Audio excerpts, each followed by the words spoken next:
Market के अंदर आप निवेशित रहिए। बस एक ही चीज़ मैं देवना मैम की इस बहुत ही सावधानी और सुलझी हुई एडवाइस के साथ जोड़ना चाहता हूँ, वो है मर्यादा में। लीवरेज वेवरेज का थोड़ा ज़्यादा इस्तेमाल मत करो, थोड़ा आप आराम से रखो और ये मार्केट 100% आपको देके जाएगा। जैसे खुद मैम आपको बता रहे हैं, अगर 10 दिन भी अच्छे आ गए तो आप अपनी वेल्थ को खुद से देखो कैसे बढ़ेगी। देवना मैम, एक छोटी सी चीज़ मेरे को और पता करनी है। मार्केट के अंदर अलग अलग हिस्सेदार हैं, उसमें एक इंस्टीट्यूशनल भी है, एफआईज भी है, और ये स्वाभाविक सी बात है, कोई बड़ा इवेंट होता है तो इंस्टीट्यूशनल थोड़ा बैकफुट पे चले जाते हैं। जैसे इंडिया में स्लाइटली बैकफुट पे आए हैं थोड़ा। एक तो सामने चाइना खड़ा हो गया और दूसरे यहाँ पे इलेक्शंस का है। सर ये मैम, ये पोस्ट इलेक्शन वापस आ जाएंगे इंडिया में? अभी उनकी लॉन्ग होल्डिंग मैं आपको अपडेट कर देता हूँ, करीब करीब 30% अराउंड है। ये 50% क्रॉस हो जाएगी क्या? देखिए, मेरा अपना ये मानना है, और मानना नहीं है, ये बिल्कुल डेटा पे आधारित बात है कि आप ये जो अटकलबाजी लोग लगाते हैं कि एफआईआईज कितना निवेश करेंगे नहीं करेंगे, मैं पूछती हूँ कि आपने ये भी देखा है कि उनके निवेश करने ना करने से बाजार पे कुछ असर भी होता है या नहीं? क्योंकि हमने ये विश्लेषण किया था और हमको तो कोई कोरिलेशन नहीं नजर आया कि जब एफआईआईज निवेश करते हैं तब बाजार ऊपर जाता है, या जब वो पैसा निकालते हैं तो बाजार नीचे जाता है। ऐसा कुछ भी नहीं है।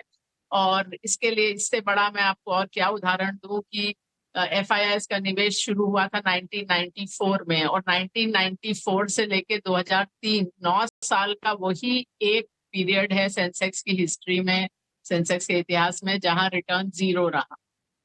तो वो उस समय ना म्यूचुअल फंड्स थे, ना इतना ज्यादा रिटेल का निवेश था। एक बिल्कुल नया स्रोत आया पैसे का, बिलियंस ऑफ डॉलर्स आए, और बाजार नहीं चला। बाजार उससे पहले चल चुका था। तो ये इसलिए मैं उस पे तो अब ध्यान ही नहीं देती, क्योंकि हम बहुत डेटा पे जाते हैं। तो बिना डेटा के जिस चीज का डेटा से नजर ही नहीं आता कि एफआईआर के आने जाने से कोई फर्क पड़ता है बाजार को, तो उस पर मैं अब अटकलबाजी करती ही नहीं। ठीक है। सवाल है, आपको दो तरह से बाजार को देखना होता है। एक कि 1-2 साल का क्या दृष्टिकोण है, और फिर 1-2 महीने का क्या दृष्टिकोण है। तो जो 1-2 साल का मेरा दृष्टिकोण है वो पॉजिटिव है कि बाजार अभी भी अच्छा लगता है। वो एक पूरा दशक, तो 2010 से 20 तक का बाजार का प्रदर्शन बहुत ही खराब रहा। आपको फिक्स डिपॉजिट से ज्यादा रिटर्न नहीं मिल पाए, तो उसके कारण अभी बाजार में ऐसा डर नहीं है कि बहुत बड़ा क्रैश आएगा।